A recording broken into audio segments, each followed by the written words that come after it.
Hey everyone, it's Lisa with Are You My Cousin? And it's Thursday, so I'm back to have another genealogy chat as we show up here each week on Thursday afternoons at 3 o'clock Eastern Time. So I hope everybody's doing well. I see JD's already in the chat. Thank you so much for joining me today. And if you are just finding me, I am Lisa Listen. I am the creator over at Are You My Cousin website, where I really strive hard to take the overwhelm out of your genealogy research. So if you love all things family history, all things genealogy, you're in the right spot. So don't worry about that. You're in the right spot. Feel free to leave comments if you have questions as we talk today. Feel free to put those in the comments. I do see those, and will try my best to get everything answered. And if you are watching on a replay, go ahead and put your comments in the comment section, any questions you have, and I'll be happy to circle back around in the future and answer those as well. Hey, Vicki, good to see you. Okay, guys, so as you come in, I have a different question for you this week. Hey, Lee, back from Erie, Pennsylvania. Lee, you have been scanning photos for days. Wonderful. You're in the right place because we're talking photos today. Hey, Dave, good to see you again. So I have a question for you guys because we are going to be talking a lot about photos today. We're going to talk about photos a lot during the month of September because it's Save Your Photos Month, just in case you didn't know. So I want to talk a lot about photos. I want to encourage people to get photos out of the box, get them out of that shoebox that are in your closet, get them out of the dark, and start looking at them, start using them, start considering how you can use these old family photos that you have in your genealogy research, because you absolutely can use those as part of your research process. And that's what we're going to talk about today. So I have a question for you as people are coming in. Where is the oddest place you have found an old family photo? So I'll give you one of my stories, which is kind of an interesting story.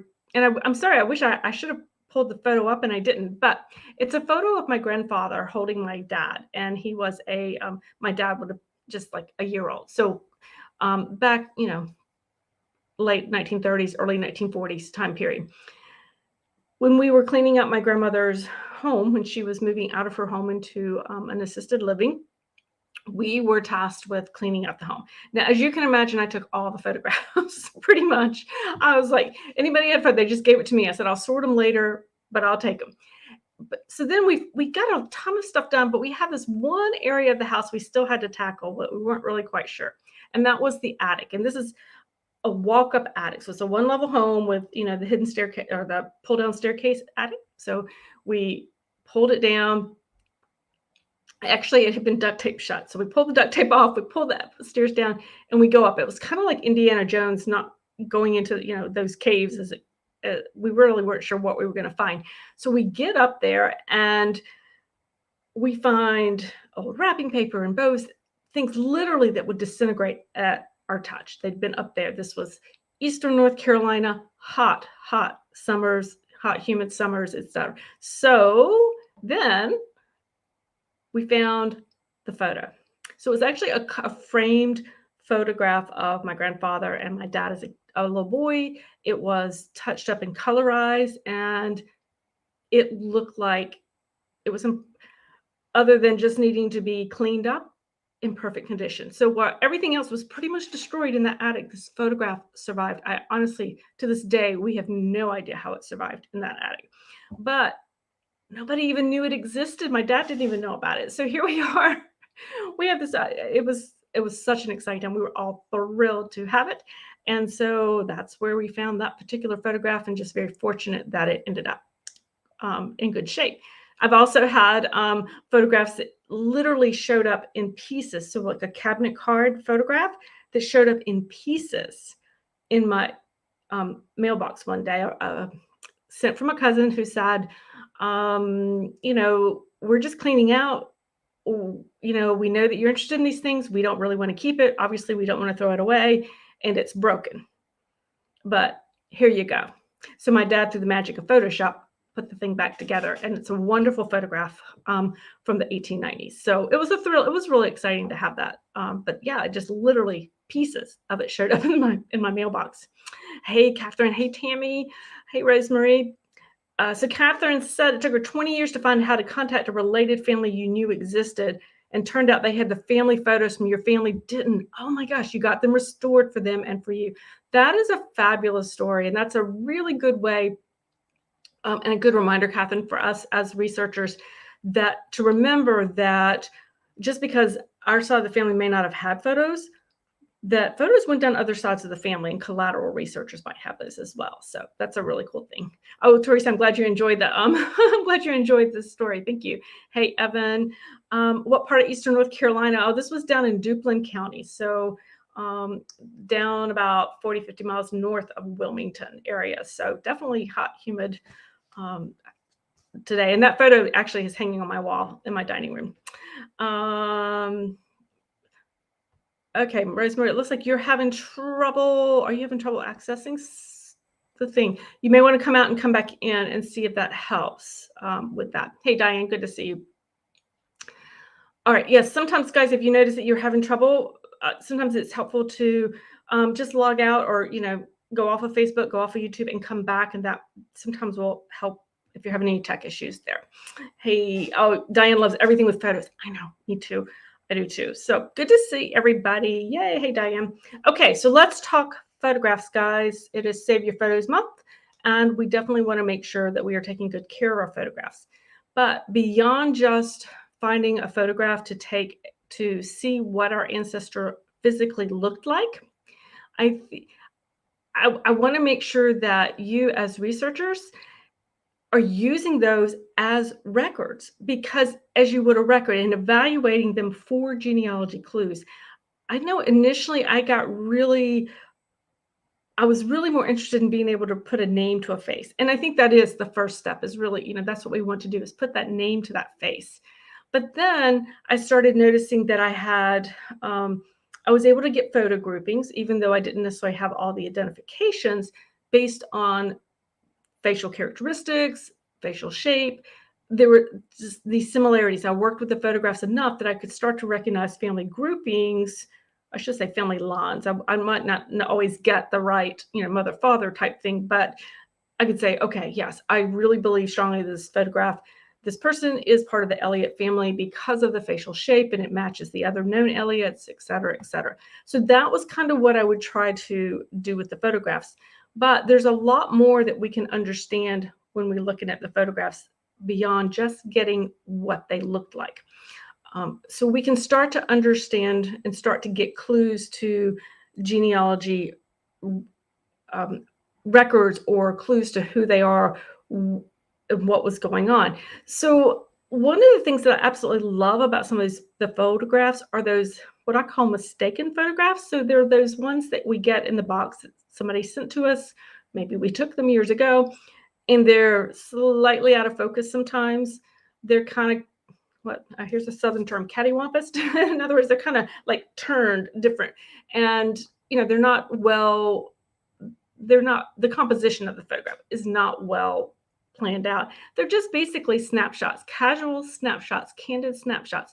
But it's in those candid snapshots that you can find some of the best information around.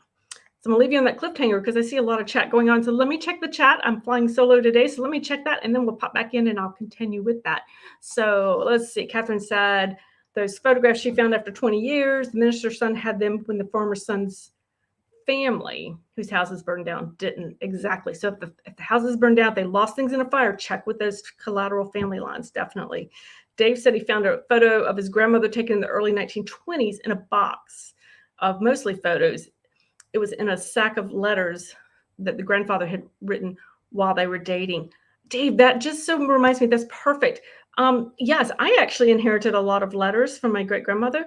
And as I was going through them, I had photos literally fall out of an envelope, and it was an amazing find. So definitely really does help to date those things.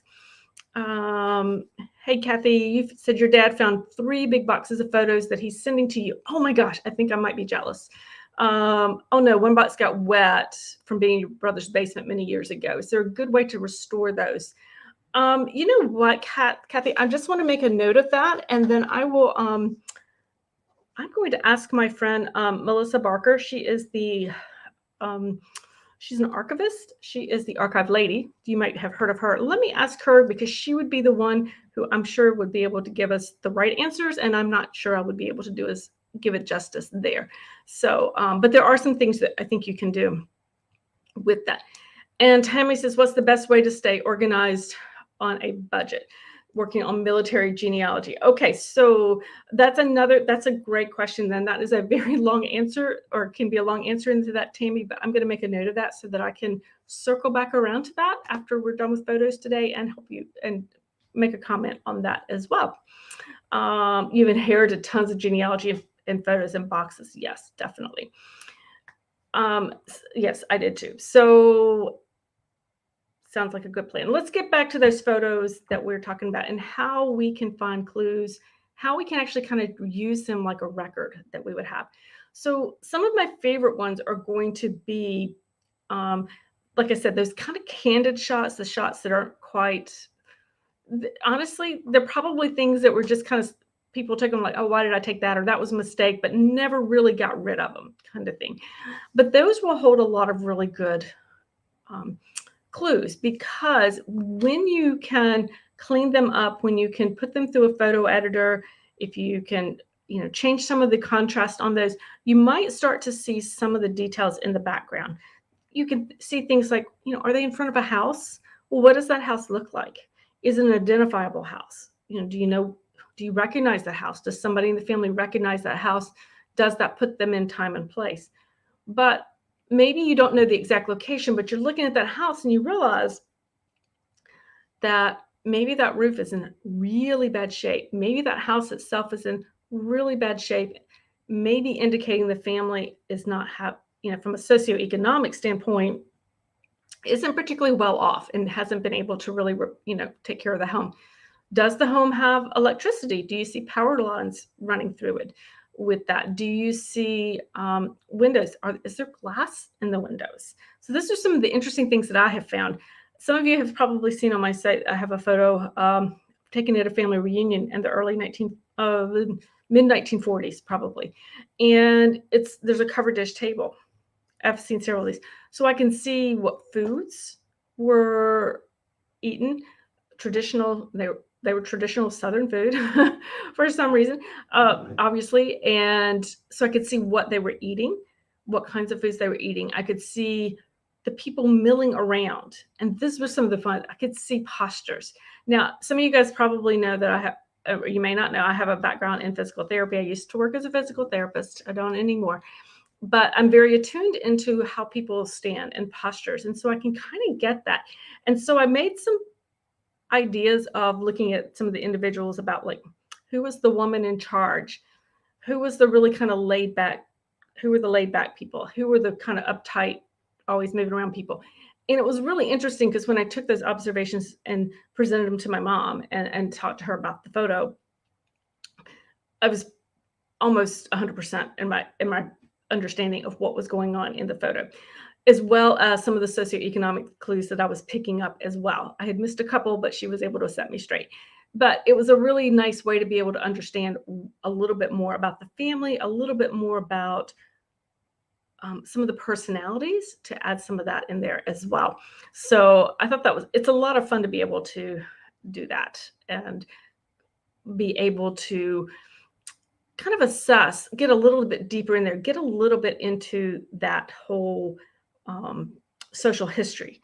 Some of you may find in collections that you get these photographs, and these are kind of a little disturbing sometimes, but some of the photos of what do they call? Oh, I've just lost the train of thought on what they call them.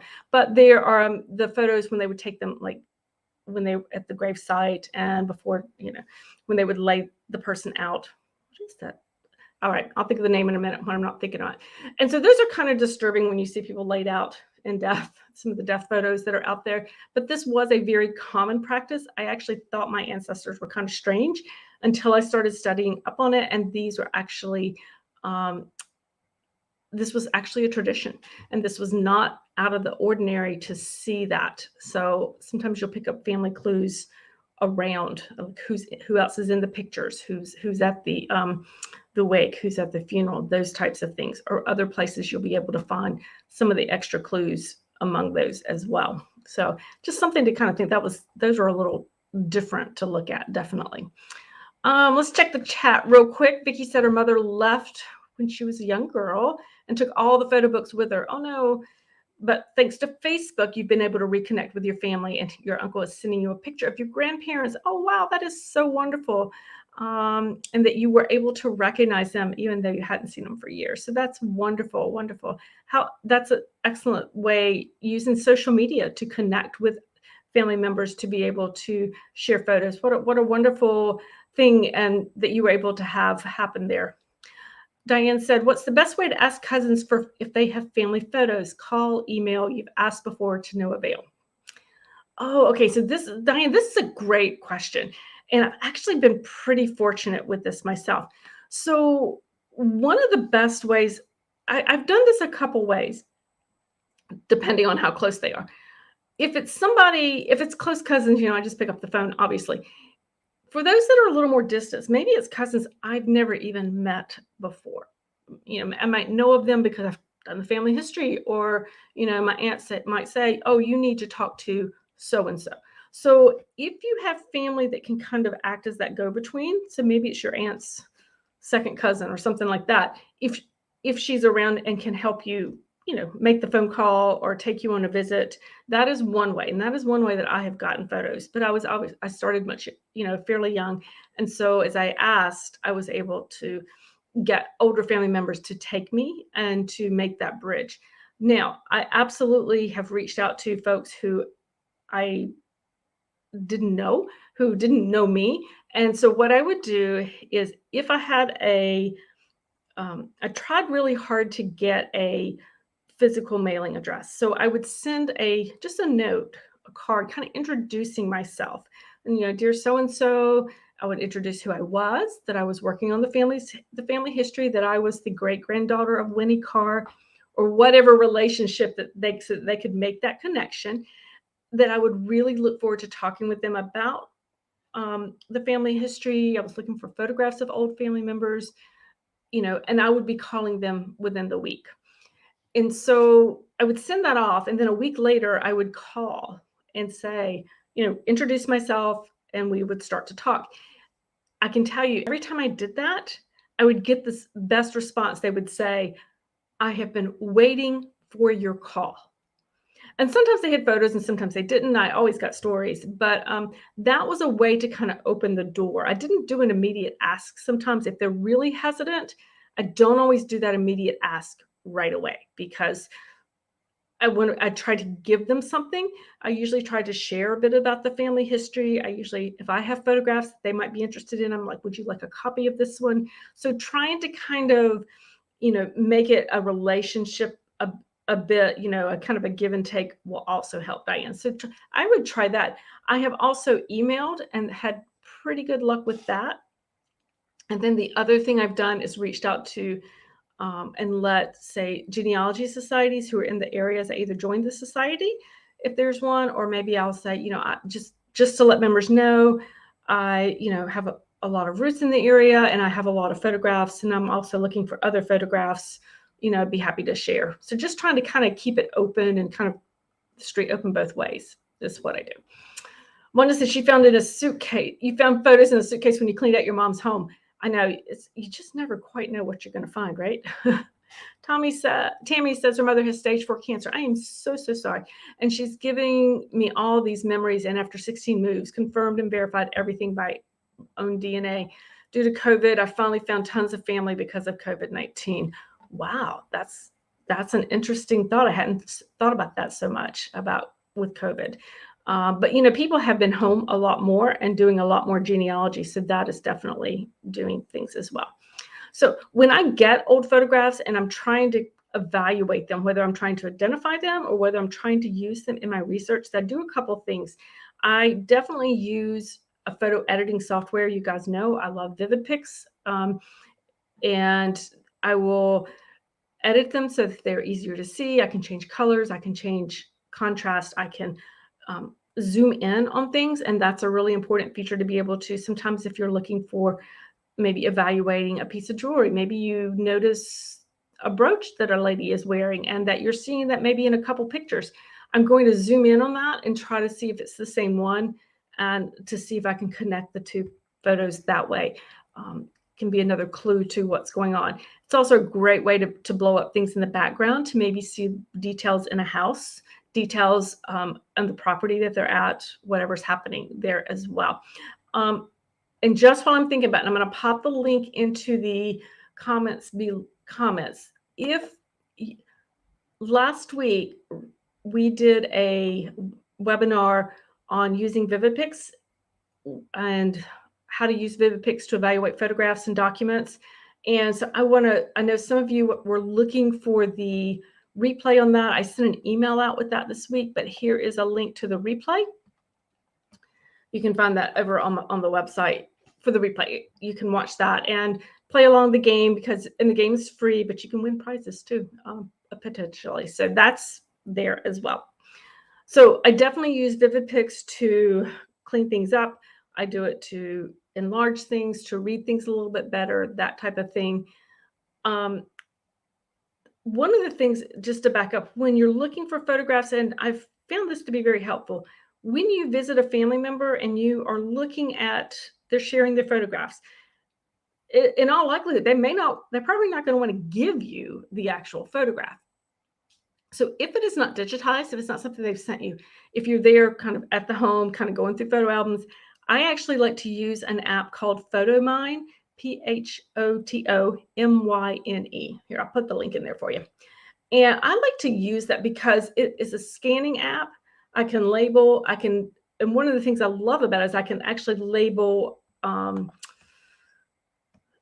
can actually scan like an entire album page. So say the album page had 4 photos on it, I can take one scan and it will divide everything out. So, and allows me to take notes. So it's an app I like to have on my phone so that I can use it when I'm out in the field, so to speak, when it comes. And then I'm going to run it through VividPix when I get back, definitely.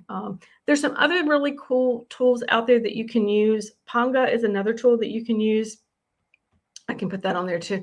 That is one, I wrote a post about that one. It's about crowdsourcing. That is a photo sharing site. It is a paid subscription, but you can invite people and other families to view, and you guys can talk back and forth about the photo and work and basically crowdsource getting details of the photograph kind of known, sharing it with other people, kind of networking your way down that way. So that's a way to do it as well. Teresa said, is Photomine better than taking pictures of pictures? Teresa, I find I've done both. I find my pictures when I use Photomine are clearer than when I take them just myself.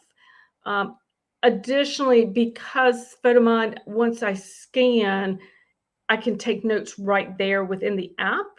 And so I don't have to, otherwise, if I take the photograph, then I'm usually having to make notes somewhere else, and invariably things get lost. So I can actually, in the Photomine app, I'm actually able to label them and tell the story about who had or whatever story about the photograph I need. So that's just kind of my personal preference. I have done it both ways, because certainly in a pinch, I just take a digital photograph. But I will tell you, my photo skills are not that good. But the cameras are so good these days. Yeah, that's not so bad either. So yeah, great question. The other thing that I'll use is I use Google Photos to store them in the cloud. Definitely, and that's free to do.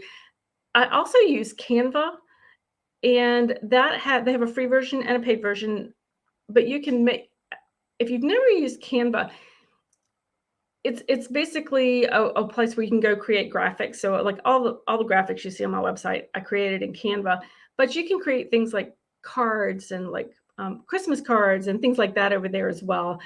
There are limitations about how much you can do in the free version versus the paid version, but it's a really cool place to go. And you can, if you wanted to make like a Christmas card, you can design it over there, and you can even, purchase the printed ones there, or you can upload the file to another site to purchase if you want to. So it's a really kind of fun one to play around with. Picmonkey is another one that will do that as well. Here, I'll put those in there.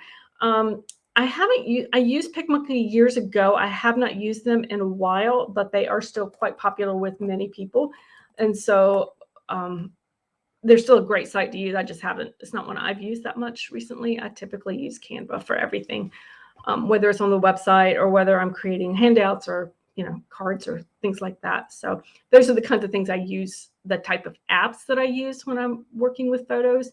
But I think hands down, when I'm really working with family photos and once I've gathered them, I typically like to get them out. I kind of get a big working surface and spread them out and really just kind of start from scratch. So, just looking at the originals, kind of getting an idea of what can I determine, my hope is that they stayed in the photo albums and that I can take a photo of that photo album and then before taking them out of a photo album, because then I can preserve the order that the photos were taken oftentimes, or the order they were placed in the photo album. You can oftentimes understand the family groupings when you look at them in the photo album, as opposed to once they've been taken out of the photo album, they get mixed up and then you're not really sure, which child went with which parents, kind of thing. So it's important that you preserve that as much as possible.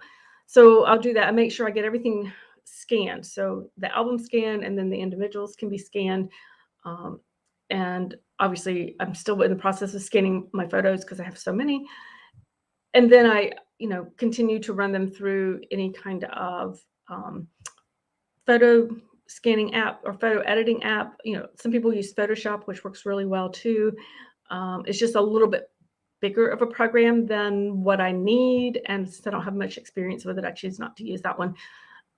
But I do that. And then I sit with the photographs. I spend a lot of time looking at them and going through them. And I do this just periodically. I'll go pull them back out. In fact, this month I'm gonna pull them back out, put them on my dining table and look to see what new things might have come from my research that maybe I see a clue. Maybe I learned that somebody went to a certain college. Well, look at here. Here I have the ancestor taken, I find that college perhaps among the photos there's in my collection. So it's those kinds of things that I'm looking for to see if I can make those connections back and forth.